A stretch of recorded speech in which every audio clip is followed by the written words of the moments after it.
O happy anniversary.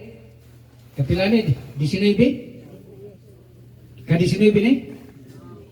Good Sabton, no? Kining patukurana nga gitugod sa Dios dili tao natukod na ni, no? Kay kung tao pa natukod na ni, dugar na bungkag ni. Una sa tanan, nagapasalamat, nagadaig ko sa Dios sa kanunay, no? Nga din, sa kadagang tao, kita bagyod iyang ipili. Wala ba nato una-una nga sa kadaghang lugar, daghan mituo kang Isos, pero kita pagyod ang napili. Nganong kita man ang iyang ipili? Tungod iyan ang kabubuton. No? Ang ayan ta magpasalamat sa Diyos, kay sa kadaghang tao, kita pa ang tinawag o pinili sa Diyos. Sa unsa man pamagi nga mutuo ang tao. Na? Sana bang ano ba diha sa handuraw lang sa atong pagmata nga ato nakita nga atong ginikanan ng simbag Dios, mao na ba natong tuan?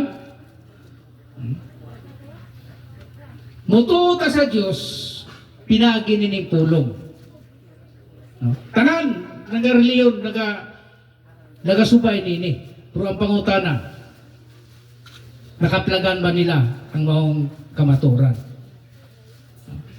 Mato ba ni Ginoong Sisto, kung nahigugma kamo kanako, inyong pagatumanon ang akong mga sugo.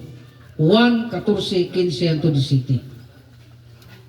Sa ito pa na isugo ang Diyos.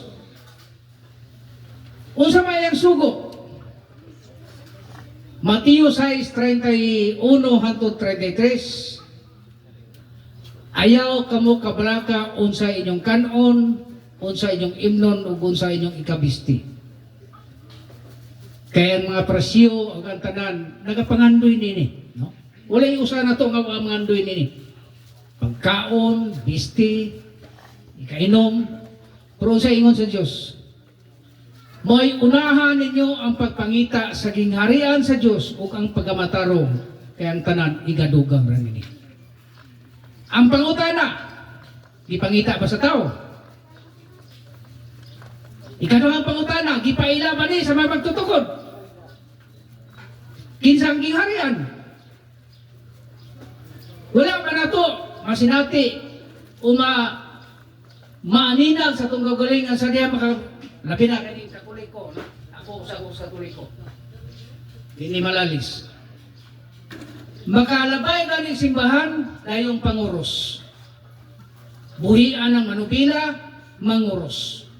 Magkuanog silpon, manguros. Mao ba ng gingharian? Ha? Mao na diha ta na wala, no? Diha ta walay kay balungan man. Wala gitudlo kanato. Unta kining pulunga gituga gisulat alang nato, no? Alang natong tanan o kining mga magtudlo dili ni pagdaot, kun dili tinuod yun mo ni realidad, no? Wala ni gitudlo sa tuwa. Kaya ako usa ko kapila ko nagbalik-balik og dagkong seminaryo.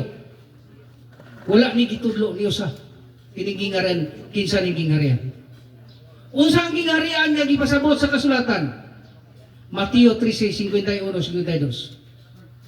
Ang gingharian sa Dios sama sa pangulo sa panimalay. Nakakuhag bag-o karaang butang, tinigom nga bandi gikan sa langit. Unsa daw ang gingharian? Sama sa pangulo sa panimalay. Unsa man ang pangulo sa panimalay? Tao dili. Laki babae? Okay. Lalaki. Unsa iyang kuha? Bag-o karaang tinigom nga bahandi gikan sa langit.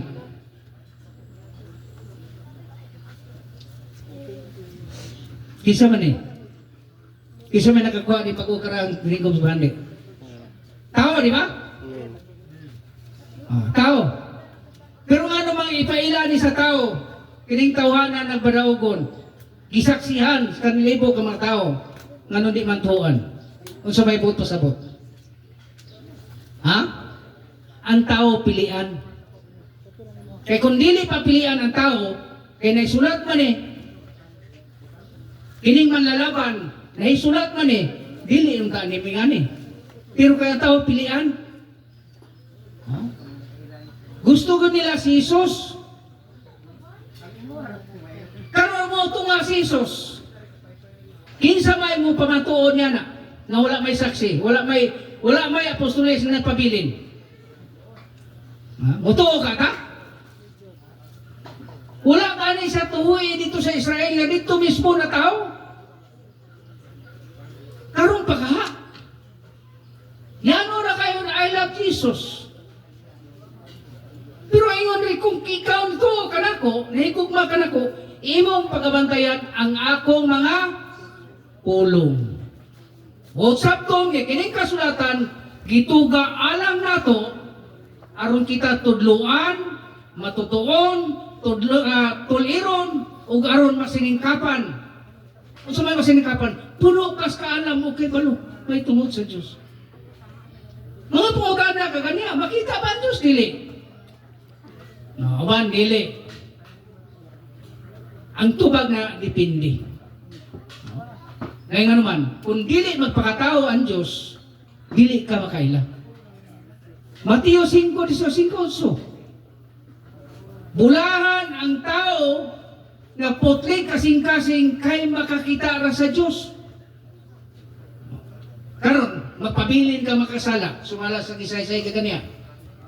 Mga matay kayo kita, mga matay, tungod sa tong sala. Saan sa mga pamagi nga mawala ang sala? Buhat 3:19. Pag gidulsul kamo, o pamalik kamo kaniya, aron ang Isus nga inyong ipaabot, ipadala diya kaniya. O magpabautismo kamo sa iyang mag-ungalan.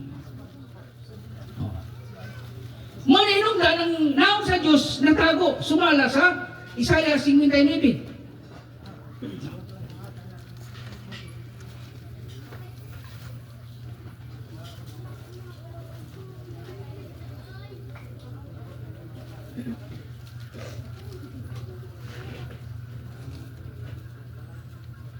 Aniya karon ang kamot ni Jehova wala pamupi. Aron kini dili makaluwas ni pabugaton ang iyang igdulungog, aron kini dili makadungog. Ang bukton daw sa Dios nga siguro ni Jehova wala pamupi. Kanunay hataas unsa may ang bukton ni Jehova? Salmo 89, 13. Ikaw may bukton makagahom, taas ug kusgan ang imong tuong kamot. Unsa may ang kamot? Ha? Unsay taas? To? Bisan asa ka napita, luwason ka. Amen. Ug ang iyang idulungog wala gitago aron kini dili makadungog. Apan matubay apan ang inyong mga kasalanan mao'y nakapahimulag kaninyo ug sa inyong Dios. Ug ang inyong mga sala napatago sa iyang naong gikan kaninyo aron kini dili makadungog. Unsa hinungdan nga dili kakita ang tao? Unsa hinungdan nga natago ang naong sa Dios? Tungod sa atong sala. Ang ayan ta magpasalamat sa Dios. Nganuman ang saan ni Ginoong Kristo natumang dinhi sa bagong Jerusalem. Sa iyon, maayo alam kanino nga mapahawa ko. Kaya kung dili ako mapahawa, ang manalaban dili ko anak kaniya. Apan kung ako mapahawa, siya akong igapadala diya kaniya. Unsa may buhat sa manlalaban? Sumala sa Juan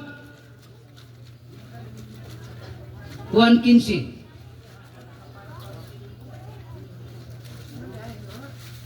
Bukas mo na. 1:15, 26.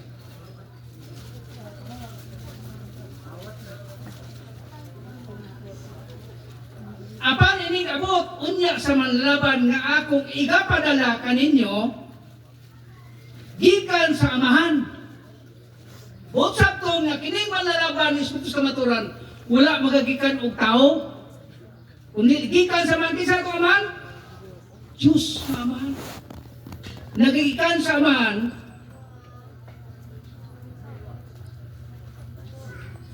ang espiritu sa maturan nga magikan sa man kini siya mao ang magpahimog paghimatuod mahitungod kanako. Klaro og tataw nga makapamatuod lamang sa Dios. Kining gipadalagikan ni Ginoong Kristo gikan sa man nga mao ang manlalaban. Mo di magpaila. Kaya nakaila ba ko kanya sa kanya itong Diyos? Wala ko kaya Diyos. Nga ko na ilang, literal lang. Pero wa ko kakitag Diyos. O kitag naon sa Diyos. Pero pag-abot sa manlalaban, gisaksihan ko ning butanga. Ining butanga sa magpadayag ka na ko, iya yung naong. Hulawan. Siga yung mata.